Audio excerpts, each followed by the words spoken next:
LA County Sheriff's Department is investigating the police shooting death of a man at a busy intersection in South Los Angeles. They say the 28-year-old motioned towards the deputies with his gun before they opened fire. But it's how many times they shot the suspect that's drawing criticism tonight. They are images that feel eerily familiar. Sheriff's deputies in Los Angeles caught by a bystander's cell phone during a deadly encounter. The victim was 28-year-old Nicholas Robertson, an African-American. His death already sparking outrage, with activists taking to social media, calling for justice, and family members asking why. You can see him on the video that he's crawling away, and they still just shooting. At a press conference Sunday, the Sheriff's Department said deputies responded to multiple calls in the minutes leading up to the encounter, reporting Robertson was roaming the area with a firearm, acting erratically. We have 6 911 calls that were received from other businesses and residences in the immediate area. Not only was he armed, but had actually discharged the firearm several times. Deputies say they yelled for Robertson to put the weapon down, but he ignored them. There are 2 people, 2 women, and 3 children in a car at a gas pump that is within 5 feet of him at the time. And actually, we've interviewed those witnesses, and they expressed grave concern that they believe the suspect was actually going to shoot them. According to authorities, the 2 deputies fired a total of 33 shots. They have both been reassigned pending the investigation.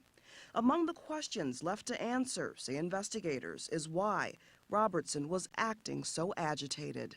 We're not sure if it's because of circumstances or there may be a drug nexus to it as well.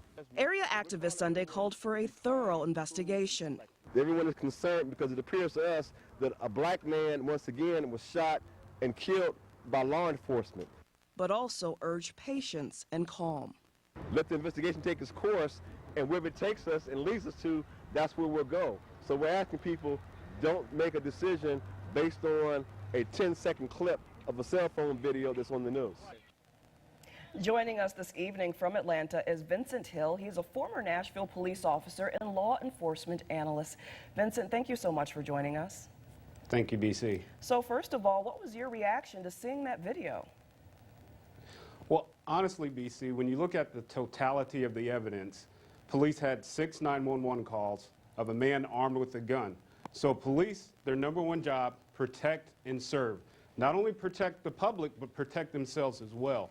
So he was told several times, drop the weapon, drop the weapon. When he didn't, police are justified in shooting a fleeing felon. So you're saying they are justified. In total, both officers fired over 30 shots. Authorities say that the officers, as you mentioned, they were justified, but the family of Nicholas Robertson, they feel that it was a bit excessive. One family member saying they shot him as he crawled and continued to shoot him. Does the family have a case? I don't believe so, and here's why.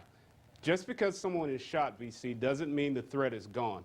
Police are trained to eliminate the threat. Now, eliminating the threat doesn't mean the threat is down. That means the threat has stopped. So when you're dealing with an armed suspect that has a loaded gun that has been firing at people that could easily turn to the officers and fire at any time, they were justified in what they did. I don't think the family has a fight here. As you mentioned, officers were responding to a number of 911 calls of a man in the area armed and acting erratically. When Robertson's gun was recovered, it was not loaded. Were the officers in a position then to act any differently? No, because here's the thing. They don't know if the gun was loaded. All they know is a gun. Guns kill. They kill, they maim, they hurt. So for an officer to say, well, maybe the gun is not loaded, maybe it is loaded, they had no idea. They had a 911 call of a man with the gun, and they acted accordingly to policy, to training, and to use of force continuum. And right now, a civil rights group is calling for a meeting with the sheriff there in California. There's also a push among some activists to get the U.S. Department of Justice involved. Do you think that it will get to that point? Given the society we're in today, yes, I do believe it will get to that point. But again, I don't think it will get anywhere. I watched the video several times before we went on, and I believe the shooting was justified given the information the officers had and given the fact that he did have a gun. Vincent, in some of the most recent cases of police shootings out of Chicago involving African Americans, dashcam video wasn't released until more than a year after those shootings. The LA Sheriff's Department released this surveillance video just a day after it happened.